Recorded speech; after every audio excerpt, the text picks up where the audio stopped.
There are a lot of activists within the industry who want to push their personal political opinions and certain messages onto the very gamers who are supposed to be consuming this content, but there are still some creatives out there who don't want to do that, who just want to create amazing products for amazing people, and that is what is happening with the Saber Interactive CEO, because he has now admitted that games at Embracer actually made him want to cry with their overblown attempts at messaging or imposing morals on gamers. This is a That Park Place article. It says Warhammer 40k Space Marines 2 developer and Saber Interactive CEO Matthew Karch recently revealed that he is not a fan of developers creating games that have overblown attempts at messaging or imposing morals. Now, Warhammer 40k Space Marines 2 has gotten so much positive attention over the past couple of weeks, and people have been talking about it for months at this point, and a lot of people have truly loved it for very obvious reasons. It is a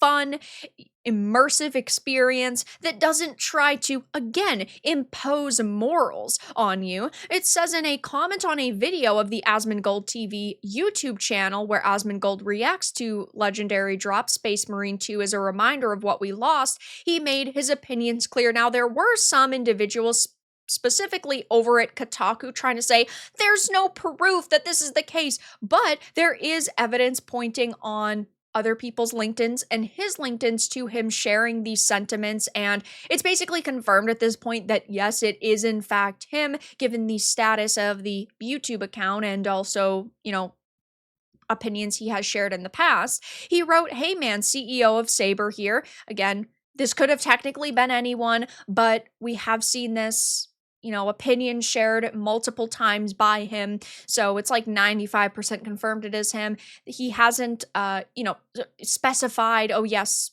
on a different platform, but it's clear as day that it is him.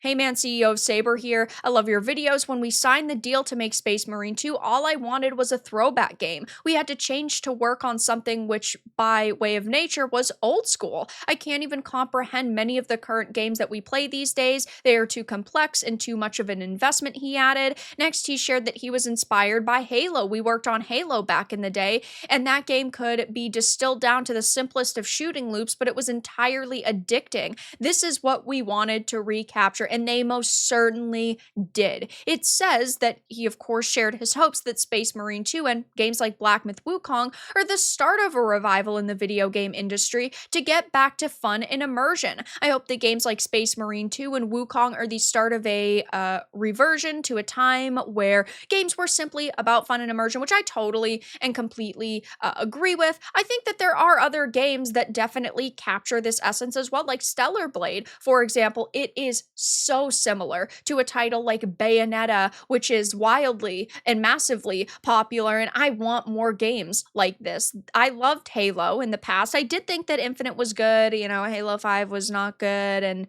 the show is god-awful, but there are some amazing Halo experiences, like Halo 1, 2, and 3 are top tier when it comes to video games. Love to see them. I love to see titles that release now that are supposed to be in the vein of something like Silent Hill or Resident Evil. I love Stellar Blade because it felt like Bayonetta. I absolutely think it's fantastic. We're seeing remasters of games that are done well, like Lollipop Chainsaw Repop. I know that had a few bugs and glitches which they are fixing, but it's amazing to see a game like that re-released and it not be censored to hell and back. And unfortunately, a lot of games now, yes, are just made by activists who hold no real skills within the video game industry, who are not, world-renowned writers, producers. They're just activists at the end of the day. They're raging lunatics who demand people listen to them and respect their authority when they're awful at their job. And it's so rare that we actually get a CEO, again, this one is of Saber Interactive, coming out and saying, we just wanted to make a really fucking amazing game. We didn't want to push, morals onto people. We didn't want to try to convince you of a certain standing, of a certain leaning. We just wanted you to have fun, because that is, at the end of the day, what video games are all about. Yes, there are times where you can take a general theme from something like good versus evil. Like Tolkien's work is good versus evil. You can take, love conquers all from stories. There is strength in resilience and strength in patience, general themes, but we're not talking about them trying to beat you over the head with a narrative and a message. Finally, he lamented the state of the industry during his brief time as chief operating officer at Embracer Group. I spent some time as the chief operating officer at Embracer.